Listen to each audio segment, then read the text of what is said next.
Hello everyone, আসসালামু আলাইকুম। সবাইকে স্বাগত জানাচ্ছি আজকের ব্লগে। তো আজকের ব্লগটা শুরু করলাম হচ্ছে বিকেল 4টা বাজে। তো স্পেশাল কোনো ব্লগ না, আজকের ব্লগটা হচ্ছে মানে কি রকম একটা দিন পার করলাম বলার বাইরে।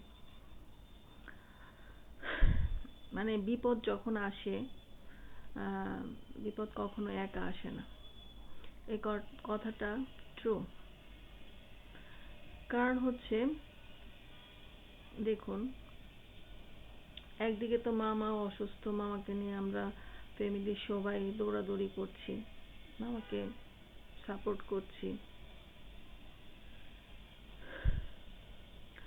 তারপরে হচ্ছে আমার খালা শাশুড়ি গতকালকে হচ্ছে হসপিটালাইজড হয়েছে।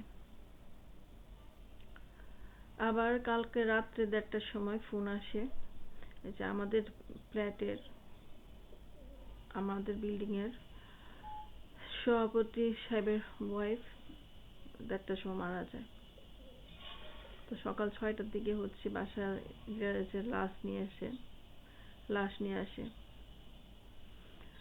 তো একটার পর একটা খালি দুঃসংবাদ। মানে ভাবি মারা গেছেন, আল্লাহ ভাবিকে জান্নাতবাসী করুন। ভাবি খুব ভালো মানুষ ছিল। আর ভাবি কি অসুখে মারা গেল, আজকে 4-5 মাস যাবৎ ভাবি অসুস্থ, কিন্তু ভাবির অসুখটা ধরতে পারে নাই ডাক্তাররা। তো যার ফলে হচ্ছে গত 15 দিন আগে হচ্ছে ভাবিকে হসপিটালে ভর্তি করানো হয়। তো হসপিটালে বোর্ড বসিয়েও ধরতে পারে নাই যে ভাবি কি হয়েছিল।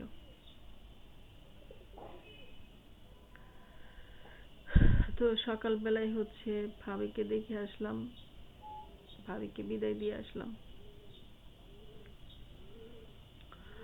এখন হচ্ছে হসপিটালে যাব মামাকে দেখে, তারপর হচ্ছে সমরিতা হসপিটালে হচ্ছে আমার খালা শাশুড়ি ভর্তি হয়ে আছেন, তো ওনাকেও দেখতে যাব। মানে কি যে পড়ছি, কি খাচ্ছি, কি মানে বলার ভাষা নাই। একটার পর একটা, একটার পর একটা, এগুলো তো হচ্ছে কাছের মানুষের গুলা।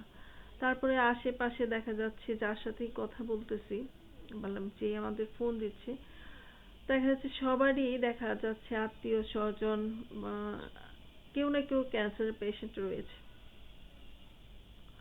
আল্লাহ মাফ করুক, যেন এই রোগ কাউকে না দেয়। আর আমাদের খাবারের যে ভেজাল,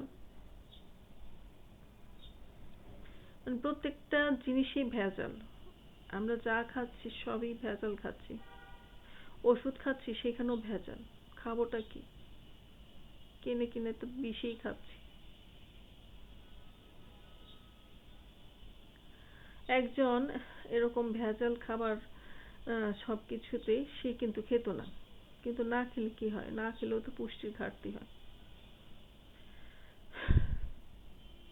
তো কি আসলে কাজকর্মে কোনো কিছুতেই মন নাই। হসপিটালে যাই, বোনদের দেখলে আর ভালো লাগে না। আর বোনদের ভিডিও করে রাখি যে ওরা যদি চলে যায় ওদেরকে তো আর পাবো না।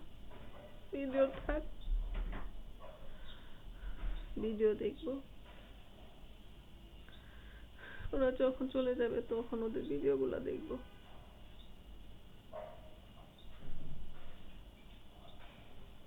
সবাই দোয়া করবেন, আল্লাহ আমার মামাকে যেন সুস্থতা দান করেন, আমার খালা শাশুড়িকেও যেন সুস্থতা দান করেন। মানে আমি বলবো যে আমি বলার মতো কোনো ভাষা আমার নাই।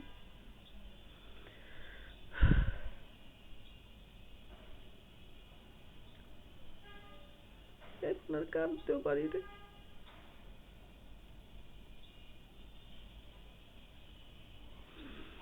মন হচ্ছে পাথর হয়ে যাচ্ছে। মানুষ বলে না যে অল্প সুখে কাতর, অধিক সুখে পাথর।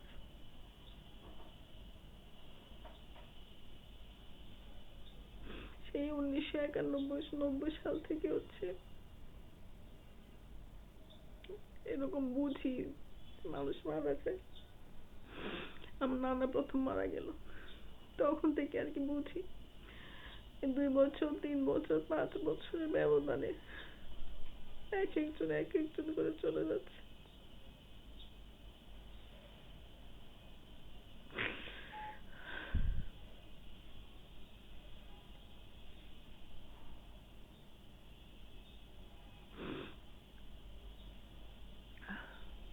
আসলে কথা বলতে পারতেছি না, তো এখন যাই রুগী দেখে আসি। আপনারা সবাই দোয়া করবেন, সবাই ভালো থাকুন, আমিও সবার জন্য দোয়া রাখি। আল্লাহ হাফেজ।